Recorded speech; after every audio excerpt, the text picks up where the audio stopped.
Jafari met le cap sur Téhéran, en suivant les coordonnées de l'objet scintillant. En arrivant dans la zone, j'ai pris de l'altitude.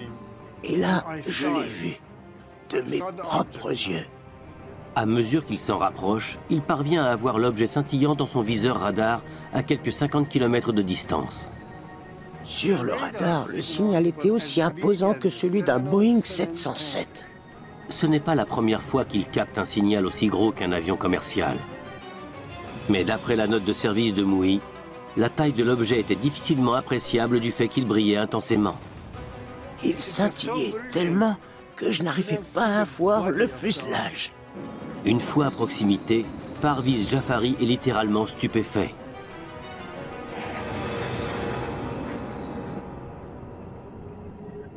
L'objet avait la forme d'un diamant. Au sommet, une lumière rouge scintillait. Puis une verte, une orange et une bleue. Elle scintillait à toute vitesse. Tandis qu'il tente de s'en approcher davantage, l'objet se met soudain à se déplacer comme si la physique n'avait pas d'emprise sur lui. D'un seul coup, il s'est déplacé de 10 degrés vers la droite, en un claquement de doigts, soit près de 100 km parcourus en moins d'une seconde. Une vitesse tout bonnement incroyable. La suite de son témoignage lors du débriefing confirme qu'il ne peut pas s'agir d'un appareil provenant de notre monde. Après ça, j'ai vu quelque chose en sortir par le bas. Je me suis senti menacé. Un missile se dirigeait droit vers moi. Jafari décide de riposter au deuxième objet qui vient tout juste d'apparaître. Je me suis immédiatement dit que je devais faire feu et lancer un missile infrarouge sur la cible. Mais juste avant qu'il n'appuie sur la détente, plus aucun instrument ne répond. Le panneau d'armement s'éteint et la radio se coupe. C'est alors que l'objet se met à tourner autour de l'avion de chasse. Imaginez-vous un appareil filant pratiquement à la vitesse du son, alors que quelque chose lui tourne autour. C'était incroyable. Il ne s'agit évidemment pas d'une force militaire ennemie. Le voilà qui bataille avec un engin sorti de nulle part. Je n'avais plus accès à mon armement, alors qu'il me fonçait dessus. J'étais sûr de me faire percuter. Dans le ciel de Téhéran, le pilote de l'armée de l'air impériale, Parviz Jafari, est aux prises avec un ovni. Sous la menace d'un objet inconnu qui vient de jaillir du vaisseau mère, il part soudain en piqué afin d'échapper à l'offensive. Mais aussi vite qu'elle a démarré, celle-ci prend fin. L'objet cesse toute poursuite. Le deuxième objet volant s'est alors éloigné de moi avant de repartir sur l'objet principal et de disparaître totalement. Dans sa note de service, le colonel Mouhi écrit « L'objet est reparti se fondre dans l'objet principal. À mesure que le pilote s'éloigne de sa cible, tous les systèmes de son avion de chasse se réactivent. » Lorsqu'il rappelle la tour de contrôle, on lui passe le général Yousefi qui lui ordonne de rentrer à la base. Je lui ai demandé où il voulait que je me pose, à Téhéran ou bien à ma base d'origine, près d'Hamadan. Il m'a répondu « Vous avez ordre de vous poser au plus vite à Téhéran. » Au moment où Parviz Jafari entame son approche, l'incroyable se produit. J'ai vu apparaître un petit objet circulaire qui se dirigeait tout droit vers le sol. Je me suis dit que je n'allais pas tarder à assister à une gigantesque explosion. Mais au lieu d'exploser, le nouvel objet finit par s'immobiliser totalement à quelques centaines de mètres du sol. Toute la zone alentour était éclairée. Le général Yousefi lui donne l'ordre d'inspecter l'objet avant de se poser. Jafari s'en est approché pour tenter de l'observer de plus près. Mais une nouvelle fois, ses instruments se sont éteints et plus rien ne répondait.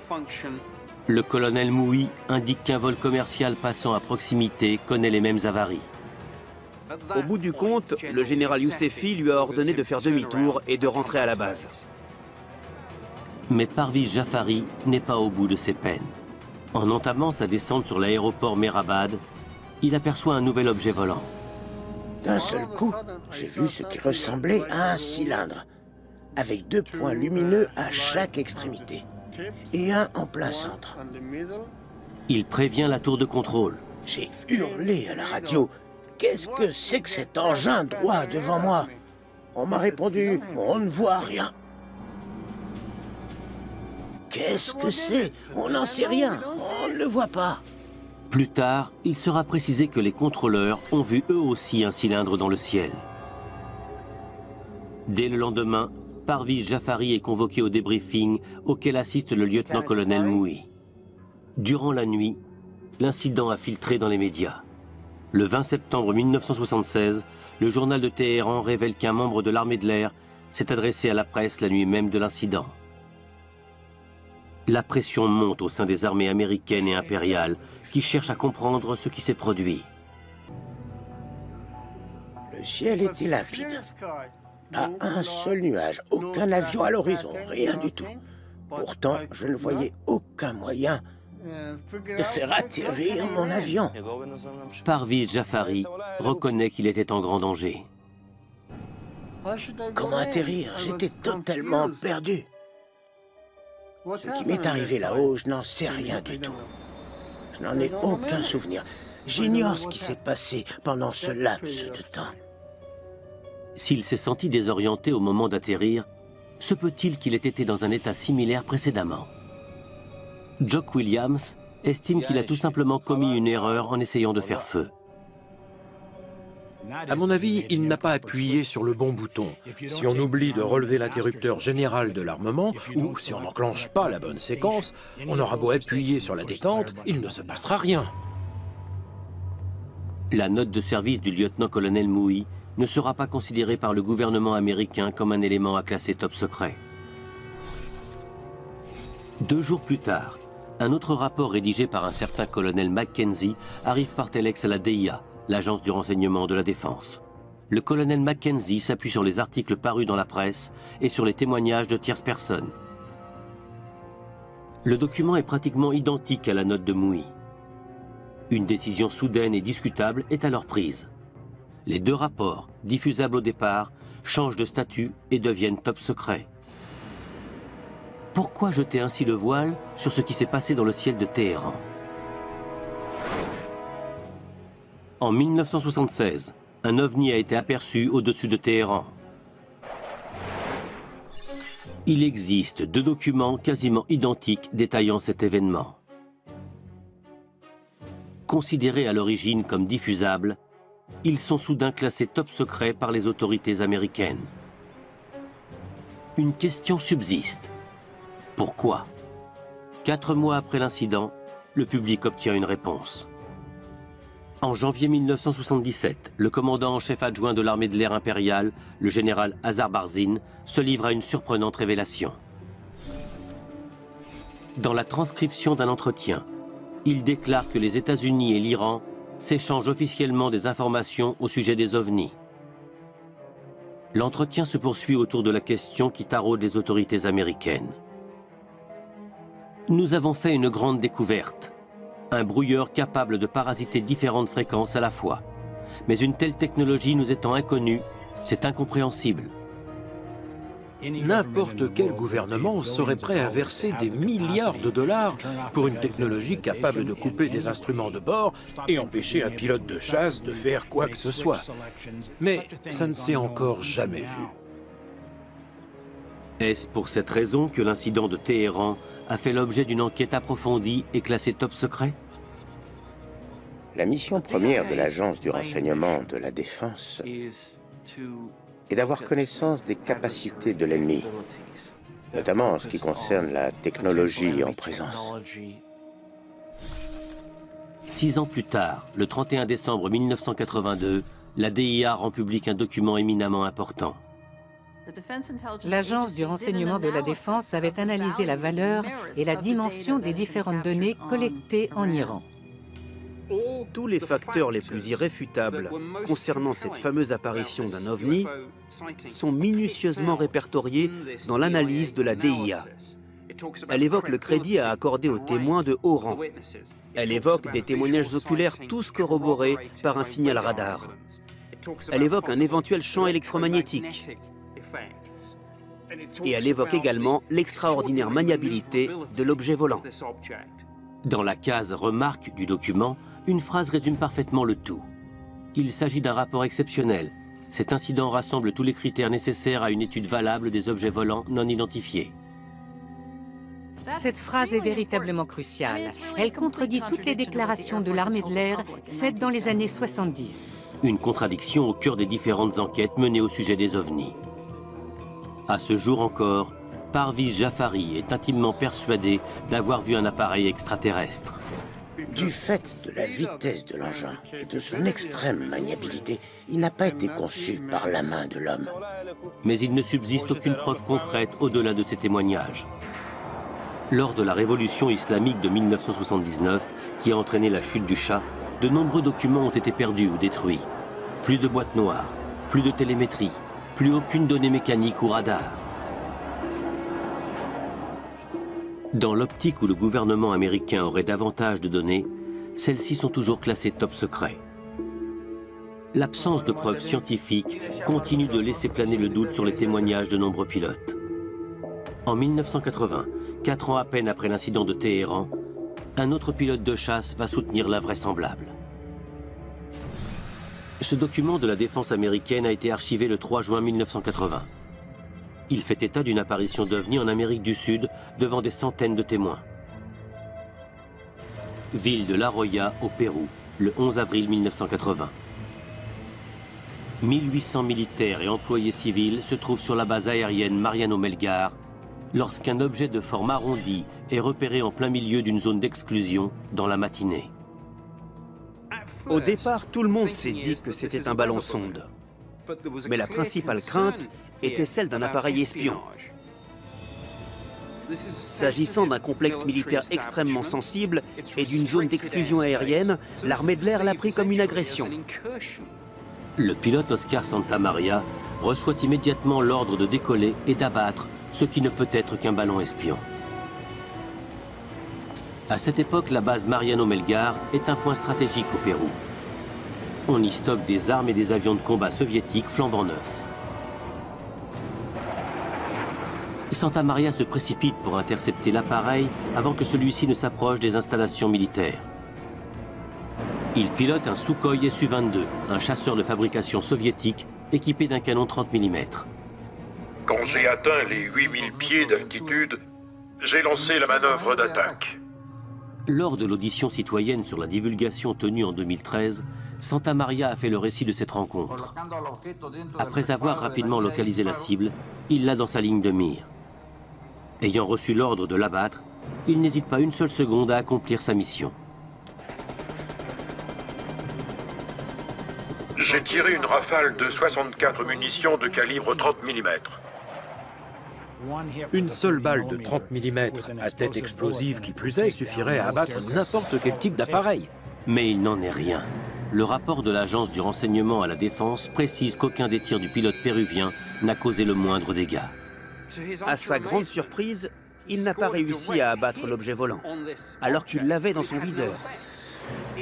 C'était comme si les balles se dématérialisaient en approchant la cible. Elles étaient totalement inefficaces.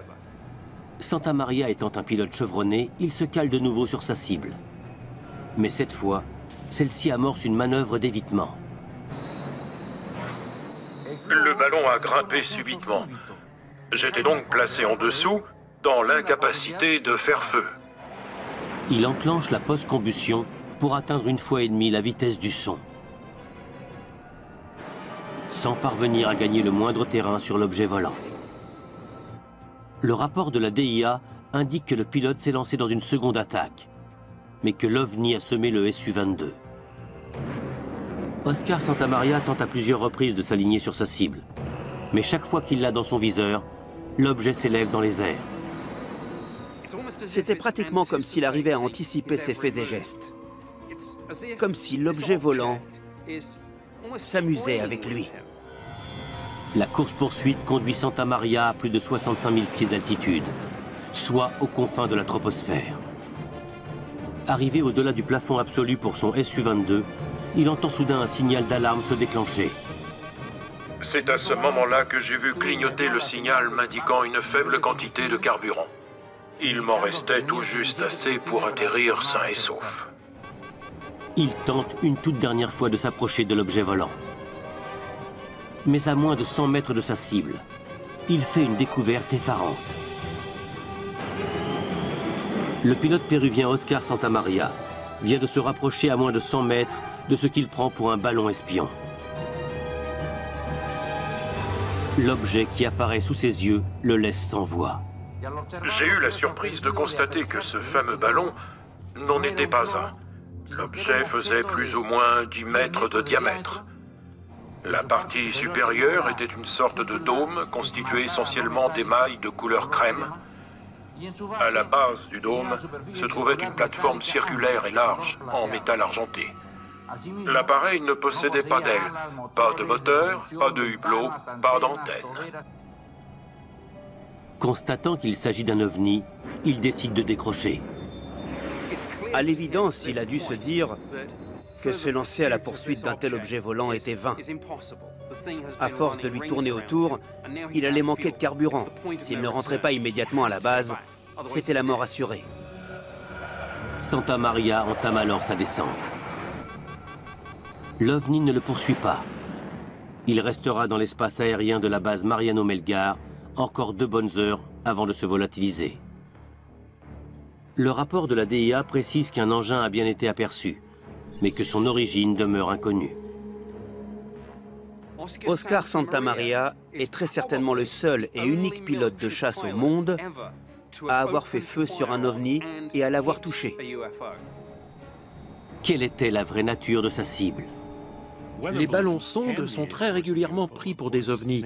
Certains sont tellement chatoyants qu'ils ressemblent à des étoiles vues de loin. Ce genre d'engin scientifique peut monter jusqu'à 100 000 pieds, une altitude inatteignable pour la plupart des avions. Santamaria aurait-il poursuivi un ballon? Quand un pilote évolue dans le ciel et qu'il scrute l'horizon, il n'a aucun point de comparaison. Il peut se croire à proximité alors qu'il est extrêmement loin. C'est souvent une affaire d'illusion d'optique. Pourtant, Santamaria affirme que l'objet a joué au chat et à la souris avec lui, allant jusqu'à dépasser la vitesse supersonique. Il n'existe aucun ballon-sonde capable de telle prouesse, et encore moins de réchapper à la rafale d'un canon 30 mm. L'éminent journaliste aéronautique Bill Sweetman propose une autre explication. Le Su-22 est un avion d'assaut relativement rudimentaire. Il n'a rien d'un avion intercepteur. Les munitions embarquées sur le Su-22 ont été conçues pour être lourdes et non pas rapides. Autrement dit, si la vitesse à la bouche du canon n'est pas très élevée, il faut se trouver tout près de sa cible pour espérer faire mouche. À trop longue distance, les balles tombent dans le vide du fait d'une vitesse de propulsion insuffisante. Malgré son canon 30 mm, Santamaria n'a donc peut-être jamais touché sa cible. Mais quelle que soit l'hypothèse, une telle rencontre est véritablement marquante pour un pilote. Au total, j'ai manœuvré pendant 22 longues minutes qui sont à jamais gravées dans ma mémoire. Je reste convaincu de l'existence d'une vie extraterrestre technologiquement avancée. Et si les pilotes tels qu'Oscar Santamaria avaient tout simplement halluciné et imaginé des choses? Se peut-il qu'ils aient craqué sous la pression d'une menace inconnue? Lorsqu'un être humain a peur, lorsqu'un pilote voit un engin lui fondre dessus, lorsqu'il est confronté à quelque chose d'inconnu, il risque d'avoir une réaction impulsive. D'où l'importance de partager ces informations. Mais lorsqu'il en va de la sécurité nationale, l'armée de l'air préfère que ces rapports restent confidentiels. J'ai tendance à comparer le sceau du secret à la cave d'une maison. Il est beaucoup plus facile d'y entreposer quelque chose et de le laisser dans un coin, plutôt que de l'étudier à la lumière du jour. L'horloge mesure une unité de temps, puis une autre et encore une autre. C'est ce qui définit la vie. Mais si le temps saute, s'arrête, reprend sans avertissement, sans logique, c'est le bouleversement que provoque le trou de mémoire.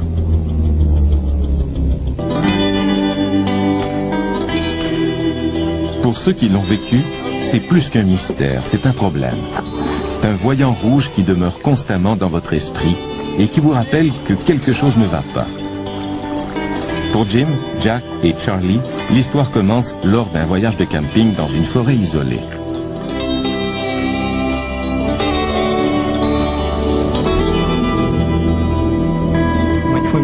Mon frère jumeau Jack, deux de nos amis et moi-même sommes allés faire un voyage de camping et de canot dans le parc provincial de Baxter, dans le nord du Maine. C'est dans une région sauvage.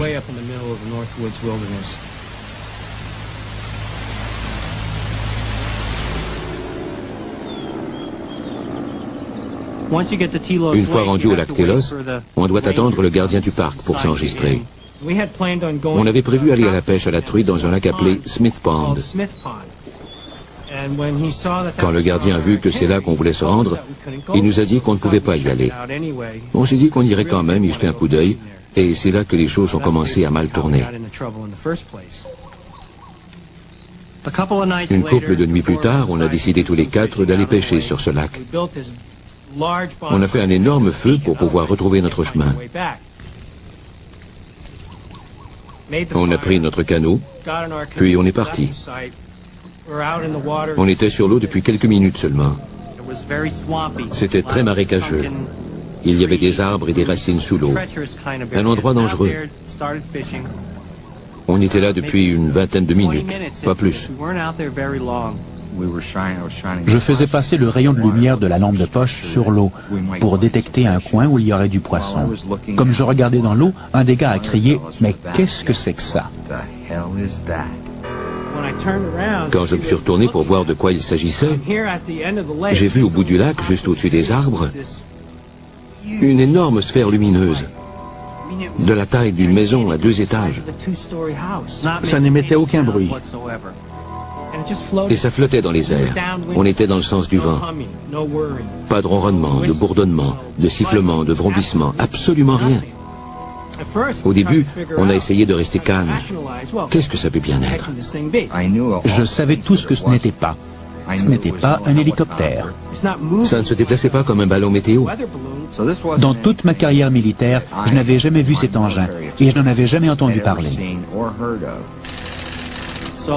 Puis je crois que Charlie a dit « Et si je lui envoyais un signal avec la lampe de poche ?» Nous avons répondu que c'était une bonne idée. J'ai envoyé le signal et un rayon de lumière a jailli par en dessous. Il clignotait. Et aussitôt qu'il a envoyé le signal, la chose a commencé à se déplacer vers nous. J'ai empoigné la rame du canot et j'ai commencé à ramer.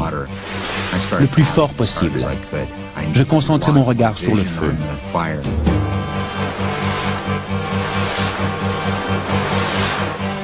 Jack se retournait sans arrêt. Il disait toujours « Elle va nous rejoindre ». À ce moment, je crois qu'on était en état de panique. On ramait comme des fous pour s'éloigner. J'entendais les gars pagayer avec leurs mains derrière. L'eau éclaboussait. Ils criaient « Rame, Charlie !» Elle a fait un saut étrange dans l'espace. Elle gagne du terrain, presque au-dessus de nous. La lumière nous enveloppait. Elle ne peut pas faire ça. Les choses ne font pas ça. La lumière allait toucher l'arrière du canot. On ne pourrait pas l'éviter.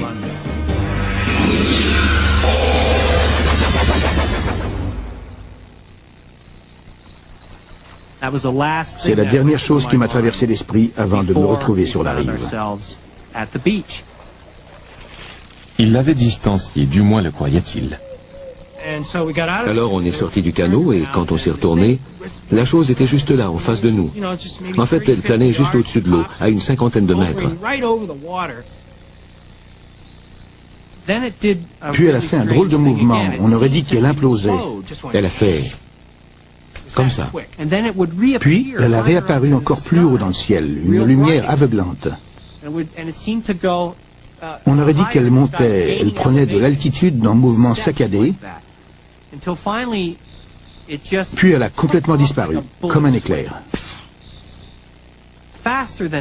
C'est difficile à décrire.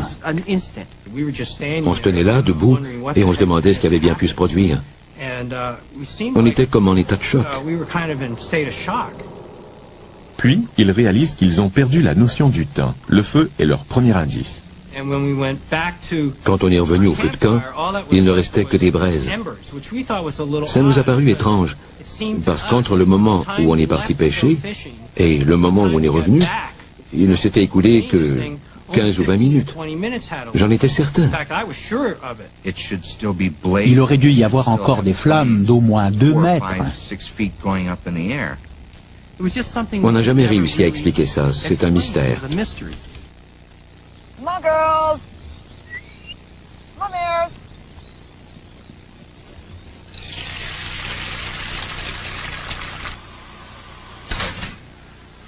Claire et Diana seraient les premières à vous dire qu'un horaire fixe est la clé de la réussite sur une ferme. Mais une nuit, Claire perd 2 heures de façon mystérieuse. Cette perte de temps a non seulement perturbé leur vie, mais elle a aussi menacé son équilibre mental. Tout comme les Wiener, tout commence avec une lumière.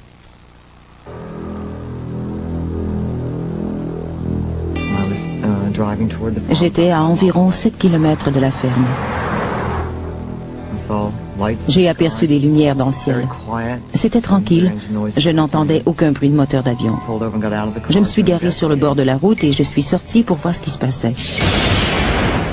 En une fraction de seconde, j'étais de retour dans la voiture, conduisant sur les chapeaux de roue.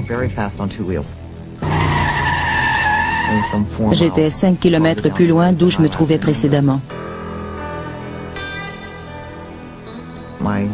Mes oreilles saignaient, probablement parce que mes boucles d'oreilles étaient à l'envers.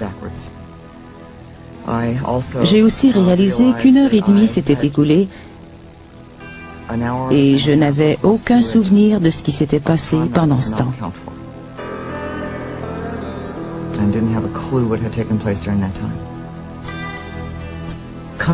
En rentrant à la maison, je crois que ma première réaction a été de dire « Merci mon Dieu, j'ai réussi à rentrer chez moi en un seul morceau. J'ai mal au ventre, j'ai peur, je suis folle. »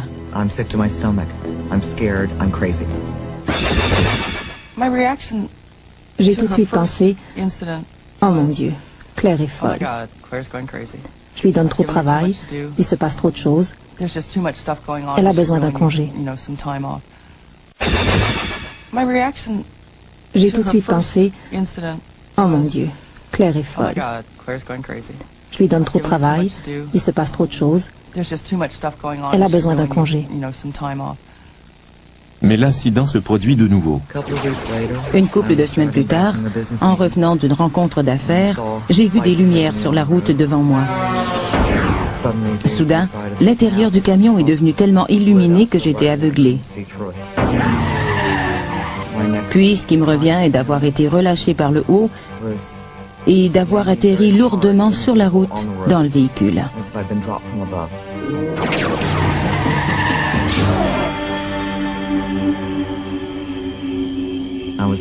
J'avais peur de leur raconter que ça s'était produit une autre fois. Je ne voulais pas qu'ils me croient folle.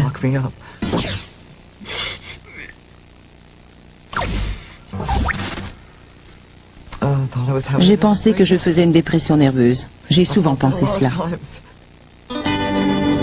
Claire n'est pas la seule à être déstabilisée par ce trou de mémoire. Dans l'humour comme dans la vraie vie, le sens du rythme est important. Un soir qu'il se rend dans le Vermont pour donner un spectacle, Fred se rend compte qu'il a perdu plusieurs heures. Sa vie commence à se détériorer. Pour lui aussi, le coup de départ est une apparition. Tout à coup, j'aperçois cette chose. Ça ressemble au dirigeable de Goodyear. C'est ce que j'ai cru. Les lumières ont commencé à flotter au-dessus. Ça retient mon attention et je me dis, ça, c'est le dirigeable de Goodyear et bientôt, je vais voir le nom Goodyear. En quelques secondes, il était réduit à la grosseur d'un ballon de volley-ball. Et je me dis, ce n'est pas un dirigeable. Juste au moment où il s'approche, un avion militaire s'amène. Et comme il arrive dans le champ de vision, le présumé dirigeable se dirige vers le nord et s'éloigne de l'avion en un temps record. Il est parti.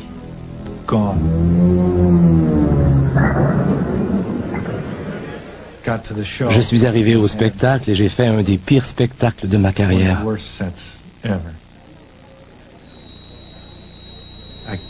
Je n'arrivais pas à utiliser le microphone. Chaque fois que je voulais le prendre dans ma main, quand j'arrivais à la chute de mon histoire, il y avait un court-circuit. Alors j'ai dû laisser le micro sur son support pendant le reste du spectacle. L'autre gars s'amène et n'a aucun problème avec le micro. Il le prend dans sa main et tout fonctionne bien.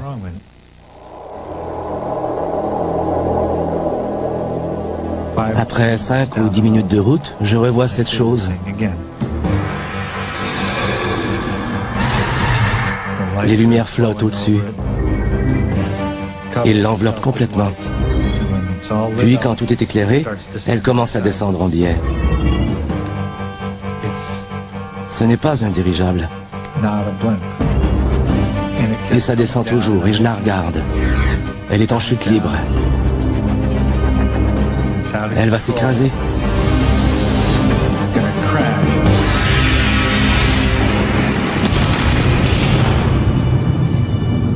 Puis plus rien, c'est fini. Il ne reste qu'un nuage. Le ciel est d'un rouge de braise. Je m'arrête dans un motel. Je suis exténué. Je ne peux plus conduire. Il est 1h30 du matin. Je suis à une vingtaine de kilomètres de mon point de départ et 3 heures se sont écoulées. Je n'ai pas pu conduire tout ce chemin à 7-8 km à l'heure. Il y a un trou dans le temps, je ne comprends pas.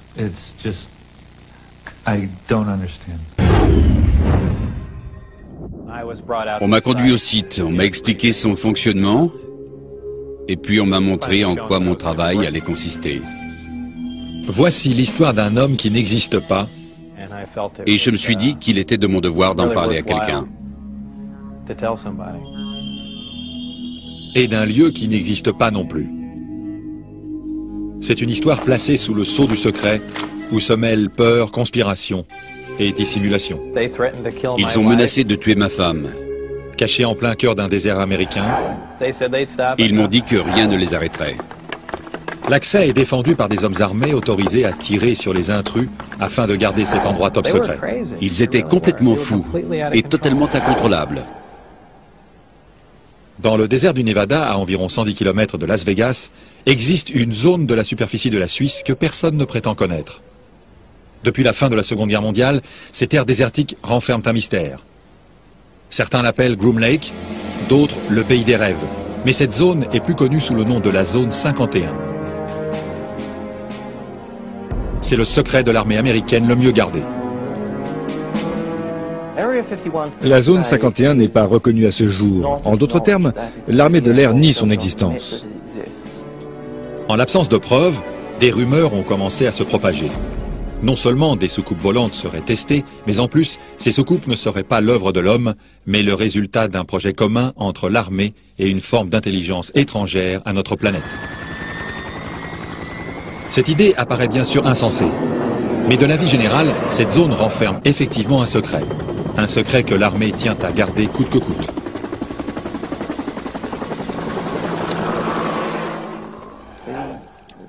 Cette base militaire, appelée Zone 51, fut établie dans le désert du Nevada en 1954.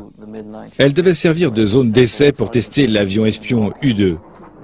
Ce modèle avait été mis au point par la Lockheed, une société d'aéronautique au service de la CIA.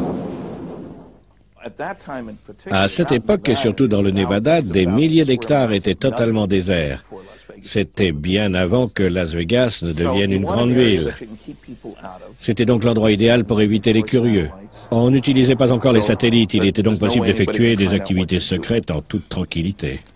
Au cours des dernières années, les curieux affluent autour de la zone 51. Ils se retrouvent au Little Alien dans la petite ville de Rachel.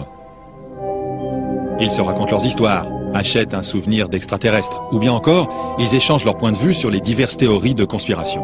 Certains ne retournent jamais chez eux. Passionnés d'OVNI, ils se laissent envoûter par les récits fantastiques qui entourent la zone 51.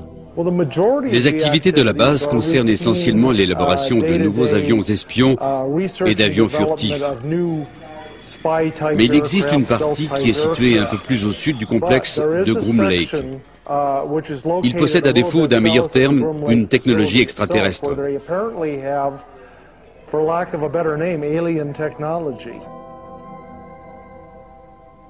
Il n'est pas inhabituel de voir danser des lumières étranges au-dessus de la zone 51. Avec un peu de chance, il est possible d'assister à ce spectacle au moins une fois par semaine. Mais la zone n'attire pas seulement des passionnés d'OVNI. Robert Exkler, un ancien scientifique de la NASA, s'est lui aussi consacré au sujet. Cette zone est connue depuis longtemps, mais son existence officielle a été niée pendant des décennies. Sa création remonte aux années 40-50 avec l'élaboration de l'avion espion U-2 et du supersonique SR-71. En fait, tous nos avions secrets ont été mis au point et testés au moyen de vols d'essai dans cette zone.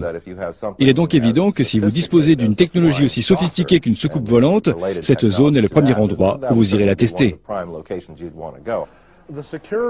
Les moyens mis en place pour protéger la zone sont assez considérables. Des détecteurs sont placés à l'intérieur et à l'extérieur du site. Il y a de nombreuses voitures de patrouille. Des Jeeps Cherokee blanches circulent pour surveiller les gens se trouvant à proximité de la base. Des micros directionnels sont camouflés dans les buissons. Il y a des détecteurs de présence, des détecteurs de mouvement et même des détecteurs d'ammoniac. Ils servent à différencier un humain d'un animal, car la transpiration humaine contient des traces d'ammoniac.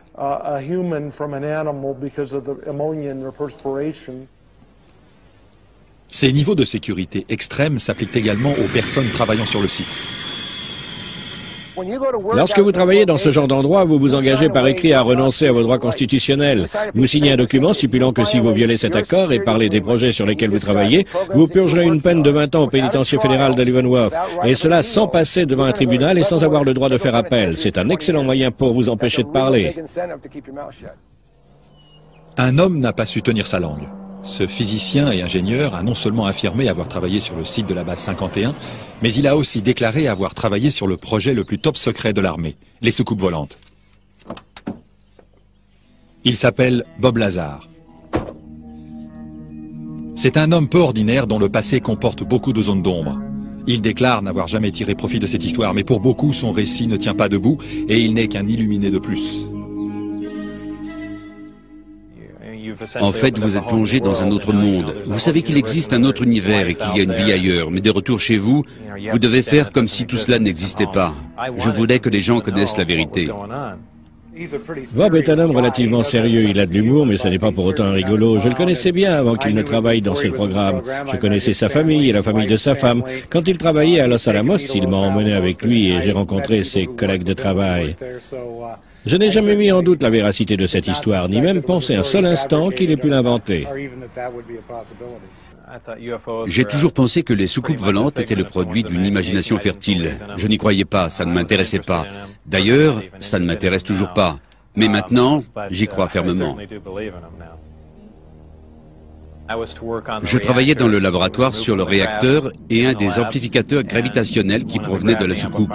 Je passais toutes mes journées dans le laboratoire. Mais un jour, j'ai été autorisé à pénétrer dans le vaisseau afin de voir comment s'intégraient les systèmes dans l'appareil et vérifier si leur emplacement jouait un rôle sur leur fonctionnement. Il y avait une trappe, une ouverture, dirons-nous. La porte n'était plus là. Visiblement, elle avait été enlevée ou même n'avait jamais existé.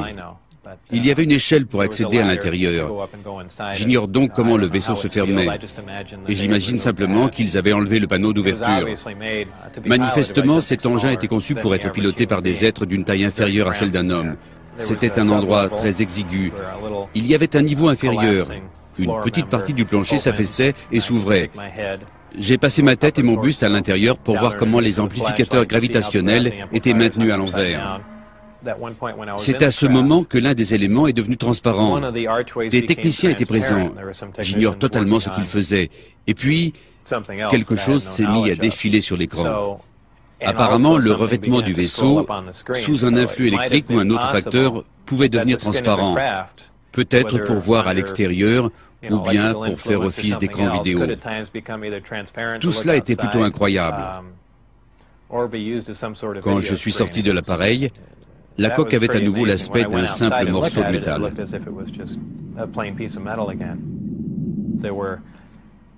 Il y avait 3 sièges, 3 amplificateurs, disons que c'était les commandes, mais il n'y avait aucun bouton, il n'y avait strictement rien. Et pour ajouter à tout cela, je n'ai vu aucune installation électrique. Les sièges n'étaient pas très grands, ils étaient 2 ou 3 fois plus petits qu'un siège normal. Marcher dans cet appareil me procurait une sensation désagréable. J'avais l'impression de ne pas être à ma place. En même temps, c'était très excitant, je ne peux pas dire le contraire. Mais j'ai vraiment eu l'impression d'être plongé dans une autre dimension. Toutefois, Bob Lazar a toujours insisté sur le fait qu'il n'avait jamais vu quoi que ce soit qui puisse ressembler à un extraterrestre. On m'a emmené dans le hangar pour assister à un des tests. L'appareil était posé sur le fond de l'ancien lac. Il a décollé sans faire de bruit. Il est resté en suspens dans les airs, puis il est redescendu se poser au sol tout en douceur. C'était vraiment impressionnant. C'est comme si vous voyiez une maison se détacher du sol sans faire aucun bruit. Vous ne pouvez pas imaginer la puissance nécessaire pour effectuer un décollage sans produire aucun son. Je suppose que des hommes étaient aux commandes de cet engin. D'une manière ou d'une autre, ils ont réussi à s'installer dans les petits sièges, ou bien ils se sont assis ailleurs. Visiblement, ils savaient comment fonctionnait cet appareil. Quelle que soit la technologie utilisée et d'où qu'elle vienne, ils en connaissaient le fonctionnement. Bob Lazar savait ce qu'il risquait en dévoilant la vérité, mais ce secret était devenu trop lourd à porter. On a vu des agents de l'OFI, le bureau d'enquête fédéral, venir chez lui à l'improviste pour effectuer des contrôles de sécurité. Pour tous les proches de Bob, parents et amis, il ne faisait aucun doute que son téléphone était sur écoute. On entendait de drôles de bruits sur la ligne, et même encore aujourd'hui. En revanche, quand nous sommes en ligne avec une autre personne, on n'entend rien de tout ça. Et je me suis dit qu'il était de mon devoir d'en parler à quelqu'un.